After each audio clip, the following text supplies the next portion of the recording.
What's one of the worst calls you received? Hi, James. I've talked about it on stream before, so it will be nothing new to regulars. The worst call I've probably received. Okay, I can maybe give you a top 3, if that's exciting.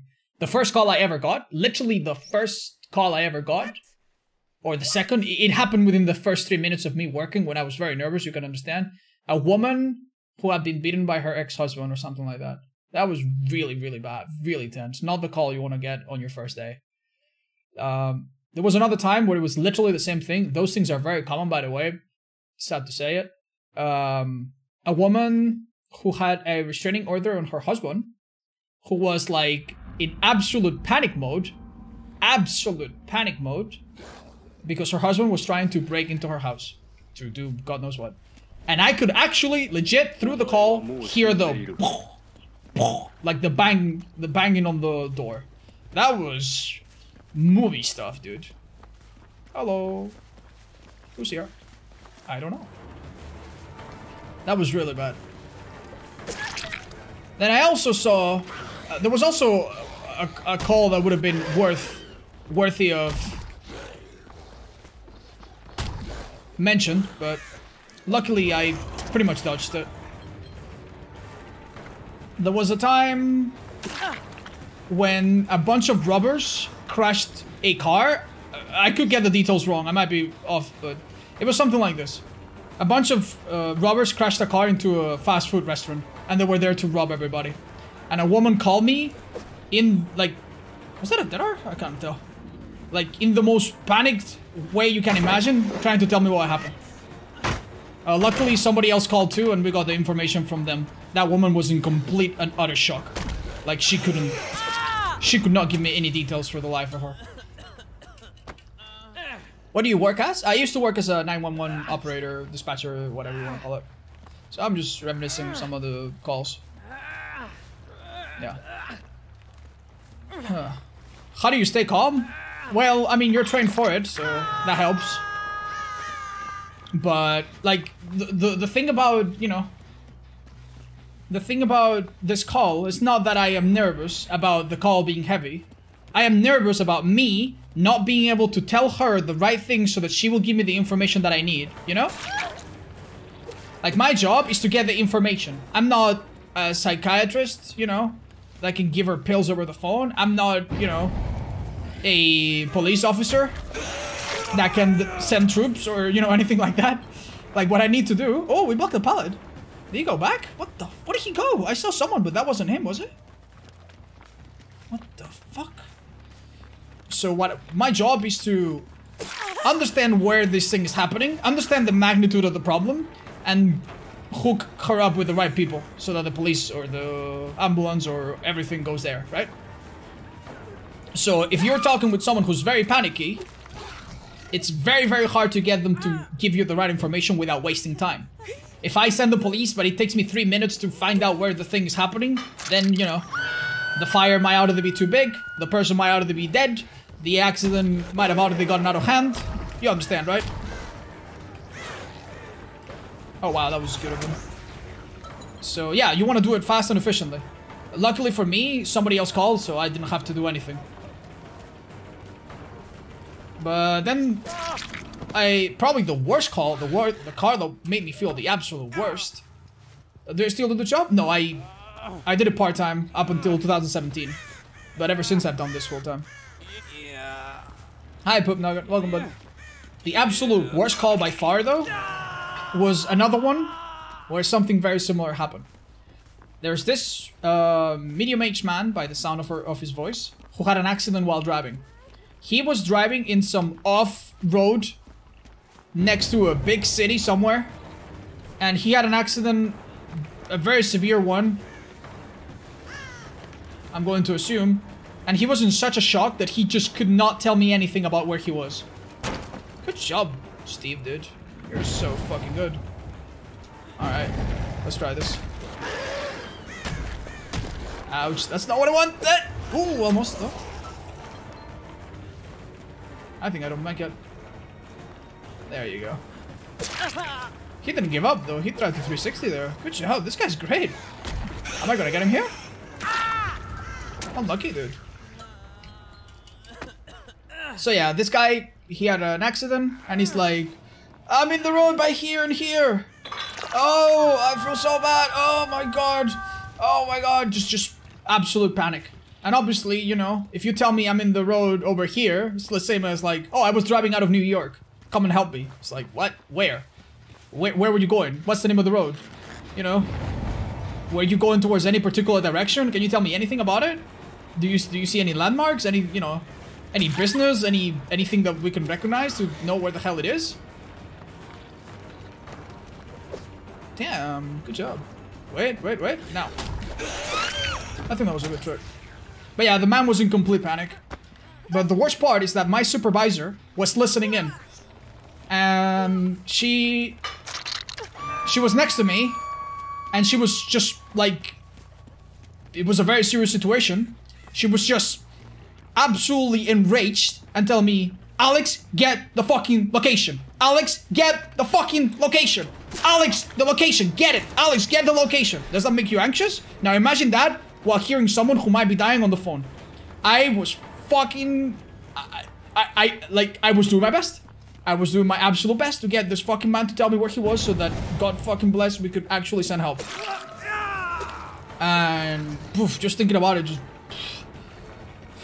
You know, it was hard.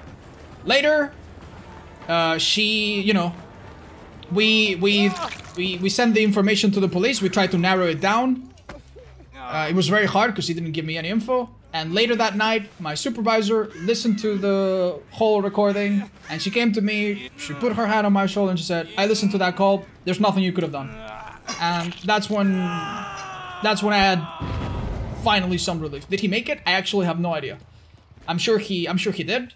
I'm sure that they eventually found out, you know, because the local police and the local authorities know the place better. So even if it's vague instructions, vague directions, I'm sure that they figured them out. But I do not know. Did you get fired? I didn't get fired. My supervisor told me later that I literally did everything I could. It's just that the man was in so much panic. My supervisor, you know, had only heard partially. She started listening in halfway, and she thought that I was just an idiot, that I just couldn't get that man to tell me where he was. But he literally was in so much panic, he couldn't tell me. And obviously, we can't help him as efficiently. So yeah, how many prank calls did you get? At night, not many, because kids are asleep. During the day, apparently a lot, but I didn't work during the day, I only worked at night. But prank calls are super easy to... Good job, dude. Prank calls are super easy to tell. There's a few things that, you know, we know that you don't know we know. So, usually, a shithead trying to prank call, like, he gets caught immediately. Do you have a script to follow? Yeah, it's very simple. You don't tell them, you know, hello, good morning, you know, what is up, how can I do for you? It's like straight to the point. You need to be efficient in your time, so it's basically, hey, it's emergencies, what's up? That's literally it, you know? Tell me what's up. And then, yeah, based on the emergency, you require a certain number of items. So, for example, I'll give you an example, very basic stuff. If it's someone who's been infected by, you know, or who's been damaged, I don't know. Yeah, if it's a fire, yeah, this one's very simple. If it's a house fire, you need to know where it is, obviously, but you also need to know some other information. Like, for example, which floor is it on? This is super important for the firefighters. If they're dealing with a firehouse in a bottom floor, that's no big deal. But if they're dealing with a firehouse on the 10th floor or something crazy like that, then suddenly they need a lot more equipment to get up there, you know? With escalators, extensions, and so on. So, yeah, for each specific emergency, let's just call it that way, you need to gather different information. Fires, I think, were the most demanding. For fires, you need to know many things. So you actually have to ask people who are in a lot of stress. Imagine, house fire. A lot of questions, which often makes them go, why are you asking me this? It's actually super important. We let you go earlier, because apparently we tunneled you. Do you have that hard back? Holy fuck, you do.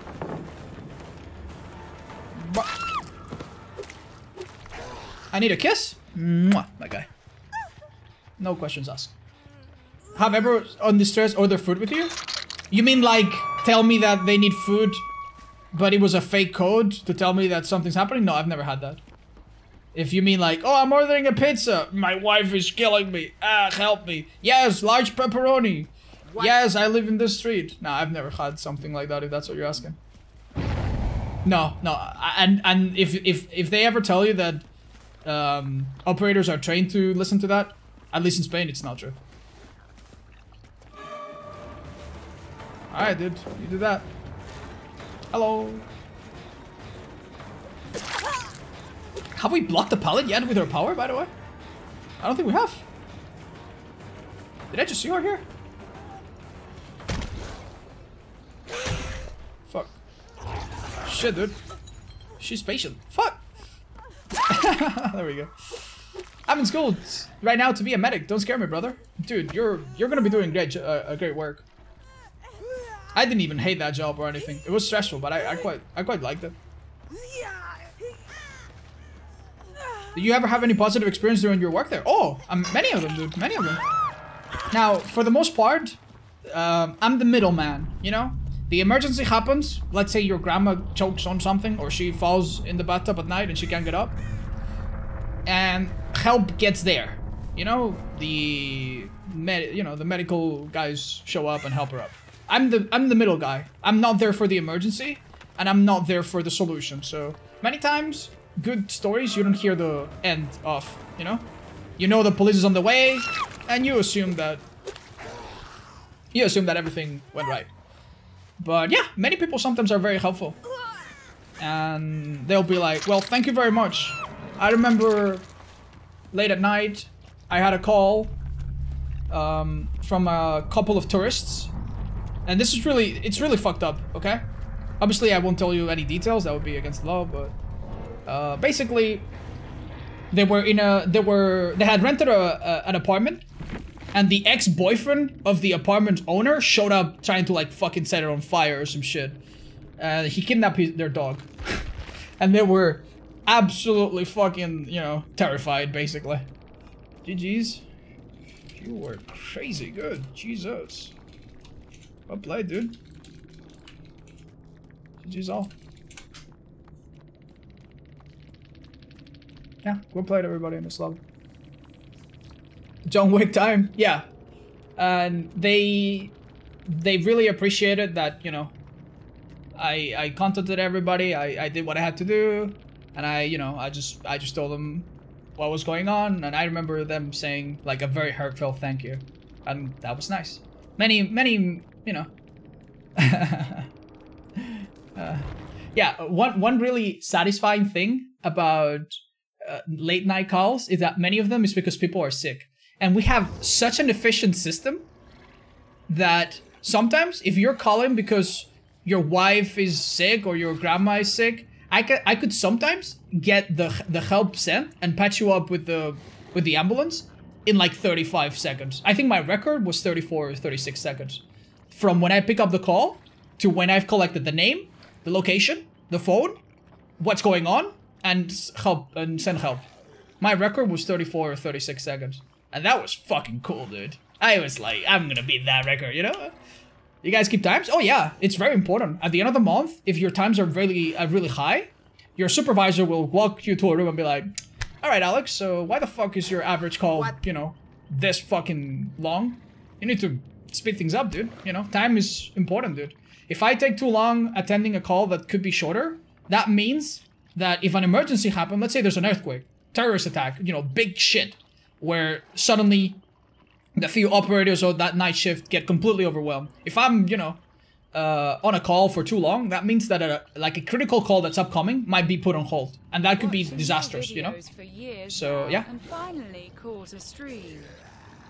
Love what you do and keep up the good work, you beautiful man. Hi, Leo. What's up? Been watching your videos for years now and finally got a stream. Oh, thank you, man. Sorry, I was just telling you guys anecdotes. Do you guys enjoy them, or am I putting you off the gameplay? What was my sleep schedule like? I worked 3 nights. Oh, dude, it was awful. If you guys have been around, like some of these people that have been subbed for like 3 and plus years, they know. You like them? Well, that's nice. Yeah, I'll tell you what I did. I could draw it, if that helps you guys. I can draw it for you. Alright. Forgive me, boys. I'm gonna draw it for you. And you can watch it. Okay. So I'll tell you what my sleep schedule was like. Right, so... sorry, in Spain, the first day of the week is Monday. So this is Monday. You know what?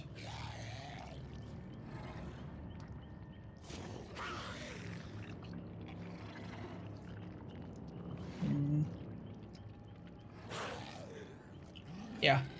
Okay, let's do it this way then.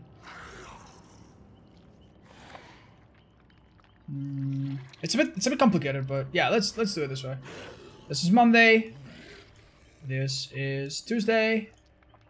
This is Wednesday. This is Thursday. Friday. We're not running out of space, right?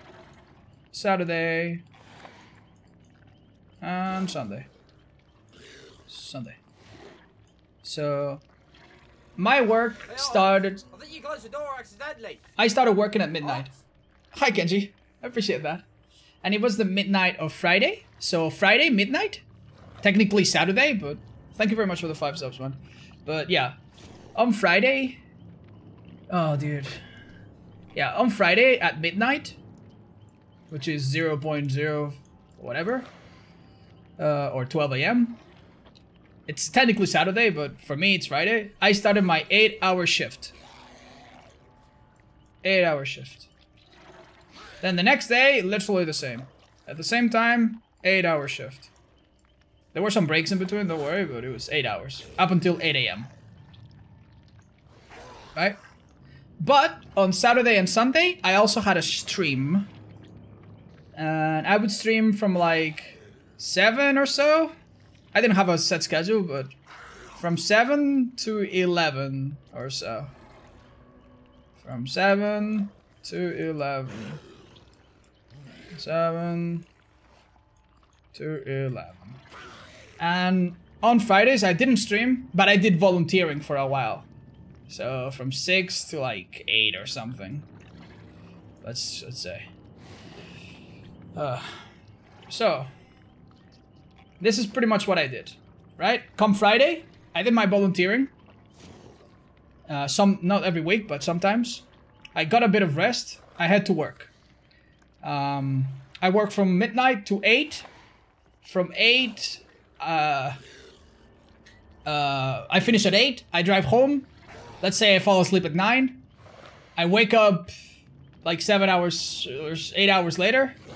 And I woke up, I ate, I streamed, I finished the stream, I fucking sped run to fucking work. I worked for 8 hours, I came back home, I slept, I woke up, I ate. I was living with my dad and he would cook me meals. If it wasn't for him, I would have died. I streamed. Sometimes I would stream until a bit later, because, you know, streams are fun. Then I took my fucking car, did a fucking rally speedrun to my work. I worked 8 hours. And then it was Monday. And then on Monday, I would sleep a little bit less. And I would try to wake up a little bit better on Tuesday. And then by Wednesday or so, I had a somewhat normal sleep schedule. So maybe on Thursday night, if I wanted to, I was awake at a normal time. But then on Friday, I had to, you know, fuck it up again. And I also wanted to do videos, and I worked on videos a lot, so... And I did do streams through the week at times as well. It was fucking miserable. I'm not gonna lie, it was fucking miserable. It was absolutely fucking miserable. The job was stressful. The streams, you know, like, it's everything together was just fucking awful. Like... I would be a fucking slave with zero fucking time to myself, to anything other than videos, work, and maybe one day I can go do something for an hour, you know? I worked there for 6 months. On the 6th month, 2 things were happening, alright? On one hand, my stream... Yeah, my channel had... My main channel had just reached 100k subscribers, which was awesome and dope. It had 60k or so by the time I applied to this job about 6 months before. I had been partnered on Twitch recently. Let's do it this way. Like a few months back. I got partnered I think shortly after being hired. And I was making roughly the same on YouTube and Twitch that I did on my work. And I told my dad, hey dad, you know, just a heads up, I'm gonna quit this job. My dad thought that this was the best job ever. Because, you know, for Spain, what it paid, it's not bad for being a part-time job. Obviously, he didn't see the part of me being stressed as shit, but I told my dad, hey dad, smile, I'm gonna quit my job. I really enjoyed your stories from 911. Thank you, Rob. Thank you for sharing all those ace stories, buddy. I'm gonna quit my job. What I get? Cash. I'm quitting it. And he was like, what the fuck are you doing, child? What are you doing? What are you doing? Stop it. Don't do that. I'm furious. Yeah, he didn't understand it. He didn't understand it at all. But I told him that I trust in my gut. And yeah, it's been 3 years since. I now make considerably more money than I did on that job. Thank fucking Christ. And I think it's been the right thing. Because if I had to fucking work that job still and do streams, I would have died probably like 3 months after that. Oh, also on top of that, the season that is the busiest in the year was approaching. So even though I was already at my limit, my bosses were telling me, oh, you've been doing fine. Don't worry, it gets harder. I was like, I'm out of here. So yeah, I think it was a good time to quit. When did he start supporting your decision? When I told him that I was gonna move out, that I was actually making money to pay rent, and that I was making money, he still didn't understand it for a long time. He still doesn't quite understand how exactly you make money on the internet, but you know. Is he happy about your job now? Yeah, I told him, you know, hey dad, if you're struggling, I can help. If you're unemployed, which he has been for a while, I can support you and I can help. And he's like, okay, dude. What? I guess you sell drugs on the internet. And I'm like, yeah, that's pretty much what I do. Remarath, thank you for the 2 months of buying my drugs. Cattle Mag, thank you also. I appreciate like that, the Prime, dude. And I'm sure I missed a few things. Forgive me, guys. But yeah, that was the story of how we started doing the stream. I think it was still smart that I worked the job. If you're gonna start streaming, please do what I did. Quit your job when you're out of the comfortable that you might make a living. Don't be like, all right, divorce my wife, divorce my kids, divorce my stepmom, and just throw myself as, you know, with one viewer on Twitch. Don't do that. That's fucking crazy.